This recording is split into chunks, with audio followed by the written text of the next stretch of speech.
Alright, what's good, y'all? You know who it is. It's the Sandman back at it again with yet another reaction video from Metallica's Load album. Second to last track, we're looking at Ronnie. If you haven't already seen my other reaction videos to this album and other artists, please make sure to check out the channel. I got a lot more videos to come. I've been loving the experience so far, getting to meet all these new people in the comment section. Um, you know, hearing you guys' takes on the songs, the lyrics, the content, all these sorts of things. It's pretty much the reason why I started making this channel. So we'll see, man, down the road. Hopefully this grows into something pretty big. But for the time being, man, let's rock out to some Metallica. But yeah, without too much talking, let's get into Ronnie, man. Let's go.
This is not what I was expecting. Let's just start with the intro. This stabbing guitar, the guitar is just like stabbing, man. It's very violent, like the way he's like attacking those notes.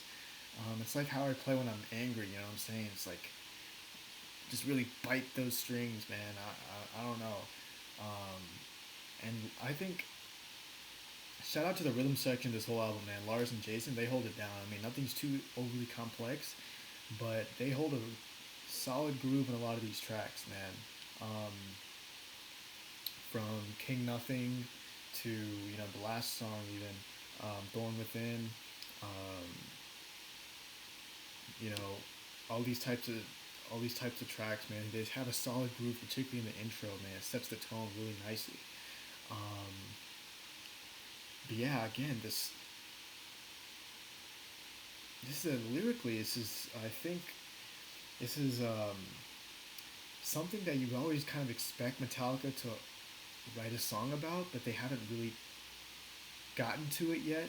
But I think this is about something deranged, some kid, you know, I don't know, depression, he's going through some shit, he's got demons in his head, and he sees, you know, violence. Violence is his calling, man. But I don't know what this is about. I don't know, Ronnie, I don't know if that's a real person, but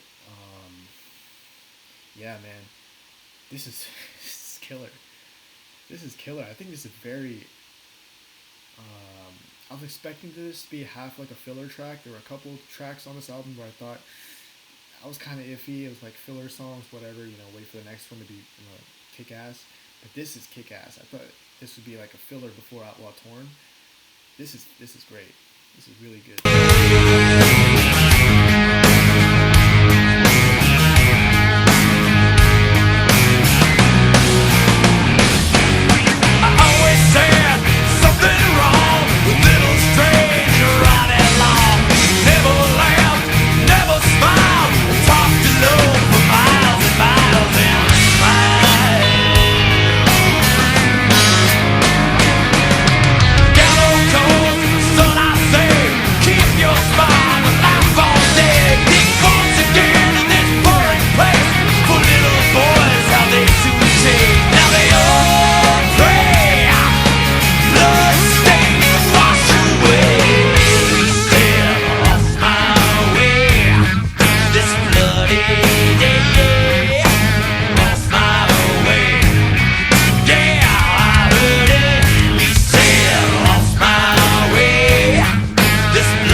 Hell yeah. Hell yeah. Right off the bat, I'm gonna tell you guys, this is one of my favorite songs off the album. Um, wow, this is not a song that I thought would be one of my favorite songs, since I never heard the name before. Like, I've heard of King Nothing, I've heard of Ain't My Bitch, I've heard of Bleeding Me. I haven't listened to them, but obviously I've heard of them. I've not heard of Ronnie. Um, but I'm wondering why, man. Lyrically, it's very unique. It tells a story. It tells the all too common tale. We got songs like Jeremy by Pearl Jam. Um, you know, Maxwell Silverhammer by the Beatles. You have these classic songs of like a boy who's like fighting the demons in his head, and just violence is his calling, man. In this case, it's like seems like it's alluding to a shooting, school shooting, maybe.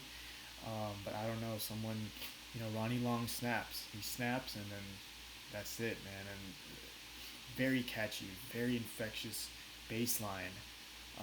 Steady groove with the drums. You got that killer riff, that very stabbing, but very addictive, very catchy riff here. You got that Lost My Way. I love that part. I love that part. Blood stained the sun red. These things are very. They stick in your head, man. This is everything comes together nicely in this song, man. And that's the one thing about that I've liked in this album too. That's why I like the songs like Bleeding Me. They can hold a groove very nicely. Um, they hold a groove, and one of the things I wish they did more in this album was more like jams. More jam sections. I know I've been like alluding to things where they have like they get on a they get hot, and then they just cool off when there's really they didn't let it time where they could simmer in and play to their strengths really nicely as musicians and instrumentalists. But they did that in this song. Um, and I think if they had done this through the whole album, obviously the first time they sort of deviated from the metal, from like just pure thrash. Even though black metal was also significantly different in terms of like songwriting and what they actually did compared to Load. Um, but if they had done more, like if they had played their strengths more, like they showed here, and the other songs that were really good on this album, and the really good moments on this album, we'd be talking about another classic album, another classic Metallica album, because there's some really good moments here, and I think this song is a highlight from Load. Um, it's a highlight track for sure, and yeah, man, the lyrics just they're really dark. They're very Ronnie Frown. This. I picture it in my head. It tells a good story. What I'm saying? It's like the bloody day, the day when things just go awry. What I'm saying? And I think that this is a song where they probably worked very hard to make this come together as like the way it did. I just have that feeling for some reason, because the timing's on point. This, the delivery's on point. So I think there's a special effort.